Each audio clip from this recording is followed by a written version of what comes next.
Direct to implant breast reconstruction refers to the technique where at the time of the mastectomies, whether it's a skin sparing mastectomy or a nipple sparing mastectomy, at the time of the mastectomies, your reconstruction is essentially completed by going straight to implants, meaning I would place silicone implants or saline implants, but usually silicone implants at the time of your mastectomies, along with a biologic mesh, and complete your reconstruction in one stage.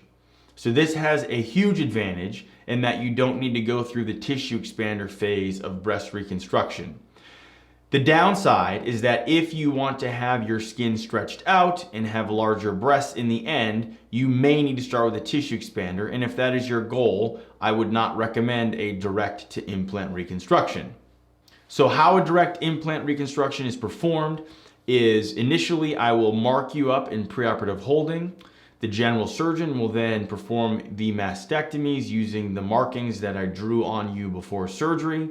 Once the mastectomies are completed, then I will start my portion of the operation, which will begin with elevating your pec major muscle up off of the chest wall and deciding what implants will fit best and fill up that space. So what is left behind is an empty space with skin. And what I need to do with the implant in that mesh is create a construct on the inside to restore the missing volume and then sew the skin up that's left behind on top of that. So think of it as removing the inside of an orange, and I need to reconstruct the inside of that orange underneath the orange peel. So in a direct implant reconstruction, I do that with an implant and a biologic mesh to help hold the implant in place. Whenever I schedule a direct implant reconstruction, I always order tissue expanders to be ready in case the skin cannot handle a direct implant reconstruction. There is a chance that the skin is too thin and too fragile following the mastectomies to tolerate a direct implant reconstruction.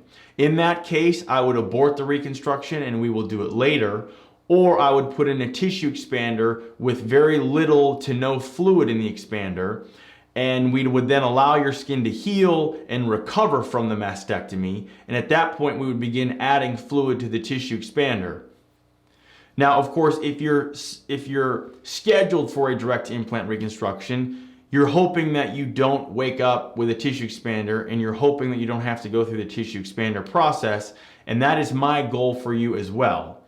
But I can't tell what the skin is going to be like after the mastectomy before surgery, meaning I will only know what the best option for you is at that time after the mastectomy is done. So that is why I always have your permission to put in tissue expanders if needed, and I order those tissue expanders because I want to have that as a backup plan in case your skin is not ready and is not going to tolerate direct implant reconstruction at the time of the mastectomies. Continuing on, let's say that the skin looks good, we are a go, we can go ahead and proceed with the direct to implant reconstruction. In that case, the pec major is lifted up a little bit and the implants are placed partially underneath the pec major muscle, and then I use the biologic mesh to bridge the gap between the edge of the pec major muscle and the chest wall. That is sutured in place. 2 drains are put in place and the skin is closed up on top of that. After that, I cover the skin with this special ointment or cream that helps the skin live after a mastectomy, and you will go to either the recovery room or to a patient room after surgery. You can go home after a direct implant reconstruction. You do not have to spend the night, but you are always welcome to spend the night if you would like to have nursing care and pain medicine in an IV following surgery. The biggest risks of a direct implant reconstruction are in some ways the same as all types of breast reconstruction. The most common complication is mastectomy skin necrosis. That is when the skin left behind after the mastectomy does not have enough blood flow to survive, and it can turn purple and then black, and that is called mastectomy skin necrosis. The advantage of doing the reconstruction a few weeks later, or a staged immediate reconstruction, is that we know what skin's gonna live and die by the time we do your reconstruction. When we do the reconstruction at the time of the mastectomies or an immediate reconstruction, what skin is going to live and die is a little bit of an unknown. I will use the SPY camera to help us decide what skin is going to live and die, but that isn't always perfect either. So that would be the most common complication. If that happens, it's not an emergency, meaning we're gonna watch the skin and wait for it to turn actually black, like necrotic skin looks, so we know exactly what skin is going to live and die.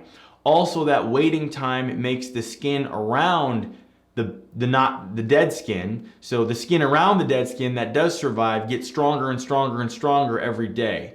So by the time we have to cut that dead skin out, I want the surrounding skin that I'm sewing shut to be healthy and ready to heal. So when you do have mastectomy skin necrosis, we're going to watch it closely for as long as we can until it's clearly defined what's alive and what's dead, and then we will remove it and sew you up. If it's a small amount of mastectomy skin necrosis, we can probably do it under numbing medicine.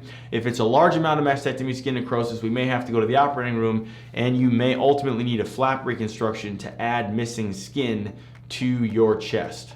To learn more, check out our website where you can upload your photos and concerns as a virtual consult. You can also check out our price estimator to get pricing information for all the various procedures we offer.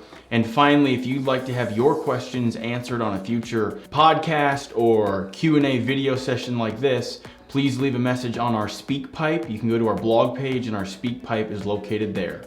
Thanks for listening.